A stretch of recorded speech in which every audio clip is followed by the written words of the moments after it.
लखनऊ के एक उच्च वर्गीय बूढ़े पिता ने अपने पुत्रों के नाम एक चिट्ठी लिखकर खुद को गोली मार ली। चिट्ठी क्यों लिखी और क्या लिखा, यह जानने से पहले संक्षेप में चिट्ठी लिखने के बारे में जान लेना जरूरी है। पिता सेना में कर्नल के पद पर रिटायर हुए थे। वे लखनऊ के एक पास कॉलोनी में अपनी पत्नी के साथ रहते थे। उनके 2 बेटे थे जो अमेरिका में रहते थे। यहाँ यह बताने की ज़रूरत नहीं कि माता पिता ने अपने लाडलों को पालने में कोई कोर कसर नहीं रखी।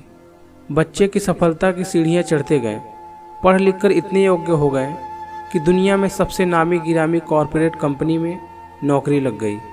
संयोग से दोनों भाई एक ही देश में थे, लेकिन अलग अलग अपने परिवार के साथ रहते थे। एक दिन अचानक पिता रुआसे गले से बेटों की खबर दी, बेटे तुम्हारी माँ अब इस दुनिया में नहीं रही। पिता अपनी पत्नी की मिट्टी के साथ बेटे के आने का इंतजार करते रहे। एक दिन बाद छोटा बेटा आया जिसका घर का नाम चिंटू था। पिता ने पूछा, चिंटू मुन्ना क्यों नहीं आया? मुन्ना यानी बड़ा बेटा।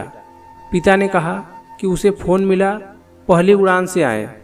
धर्म अनुसार बड़े बेटे का आना सोच वृद्ध फौजी ने जिद्द सी पकड़ ली।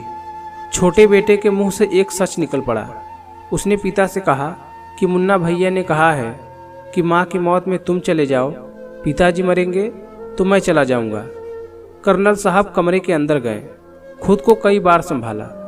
फिर उन्होंने चंद पंक्तियों का एक पत्र लिखा जो इस प्रकार था, प्रिय बेटो, मैंने और तुम्हारी माँ ने बहुत सारे अरमानों के साथ तुम लोगों को पाला पोसा, दुनिया के सारे सुख दिए, देश दुनिया के बेहतरीन जगहों पर शिक्षा दी। जब तुम्हारी माँ अंतिम सांस ले रही थी तो मैं उसके पास था। वह मरते समय दोनों का चेहरा एक बार देखना चाहती थी और तुम दोनों को बाहों में भरकर चूमना चाहती थी। तुम लोग उसके लिए वही मासूम मुन्ना और चिंटू थे। उसकी मौत के बाद उसकी लाश के पास तुम लोगों का इंतजार करने के लिए मैं था। मेरा मन कर रहा था कि काश तुम लोग ढाढ़स बांधने के लिए मेरे पास होते। मेरी मौत के बाद मेरी लाश के पास तुम लोगों का इंतजार करने के लिए कोई नहीं होगा। सबसे बड़ी बात यह है कि मैं नहीं चाहता कि मेरी लाश निपटाने के लिए तुम्हारे बड़े भाई को आना पड़े। इसलिए सबसे अच्छा यह है कि अपनी माँ के साथ मुझे भी निपटा कर ही जाओ। मुझे जीने का कोई हक नहीं, क्योंकि जिस समाज ने मुझे जीवन भर धन के साथ सम्मान भी दिया, मैंने समाज को असभ्य नागरिक दिए। हाँ, अच्छा रहा कि हम अमेरिका जाकर नहीं बसे, सच्चाई दब जाती। मेरी अंतिम इच्छा है कि मेरे मेडल तथा फोटो बटालियन को लौटाए जाए तथा घर का पैसा नौकरों में बांटे जाए। जमा पूंजी आधी वृद्ध सेवा केंद्र में तथा आधी सैनिक कल्याण में दी जाए। तुम्हारा पिता। कमरे में ठाई की आवाज आई।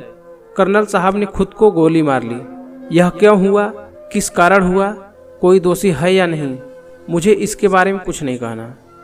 दोस्तों, हाँ, यह काल्पनिक नहीं, पूरी सत्य घटना है। फिर भी आपके मन में जो भी विचार आए प्लीज़ कमेंट में ज़रूर लिखें। आशा करता हूँ कि आपको यह स्टोरी ज़रूर अच्छी लगी। प्लीज़ लाइक और सब्सक्राइब जरूर करें। धन्यवाद।